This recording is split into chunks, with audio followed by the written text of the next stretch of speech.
өглөгч бурхан. Од галактикаар дүүрсэн өргөн удам орчлон ертөнцөөс эхлээд дэлхий дээрх амьдралыг тэтгэгч нарийн төвөгтэй экосистем хүртэл биднийг гайхшруулж байгаа тоо томшгүй олон гайхамшиг нь Бурханы бүтээлт бий.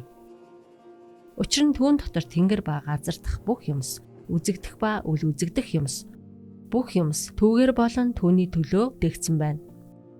Газрын үнд нуугдаж буй ашигт малтмалын баялаг, эсвэл амьдралын тойрогт өвөрмөц үүрэг гүйцэтгэдэг олон янзын амьтан шуудыг авч үзье. Библиэд мөн л үл үзэгдэх зүйлсийг дурдж, бүх бүтээл бидний шууд ойлгох боломжгүй зорилготой байдаг гэдгийг сануулдаг. Энэ бүх гайхамшигыг түүгээр дамжин түүний төлөө бүтээгдсэн гэж Библиэд тунхагласан байдаг. Алт, алмаз, уран зэрэг, үнэт ашигт малтмал, газрын тос зэрэг амин чухал баялаг бүгд дэлхий дээрх бидний амьдралд нөлөөлж байдаг.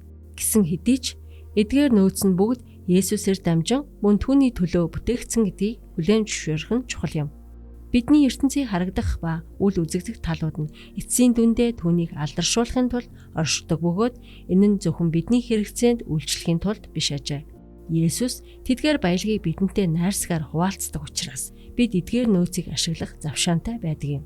Эдгээр тоо томшгүй олон ивэлийн хариуд 11 өргөлөө буцааж өгч тэдгээр баялагийг Бурханы эзэмшил гэдгийг хүлээн зөвшөөрөөсэй хэмээн биднийг хүсдэг.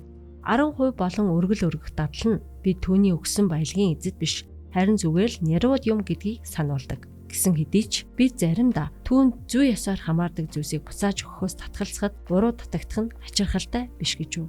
Бид Бурханаас ивэл хүлээн авах бүрдээ бидний эзэмшиж байгаа бүх зүйлийг аврагч эзэмшдэг гэдгийг хүлээн зөвшөөрөхөөр дуудагддаг ажээ. Бид 11 болон амлалтын өргөлөө буцааж өгөхдөө Бурхан бүхнийг эзэмшдэг гэдгийг хүлээн зөвшөөрч, өөрсдийн хүслээ хамгийн сүүлд Бурханы хүслийг нэгдүгээрт тавьцгаая.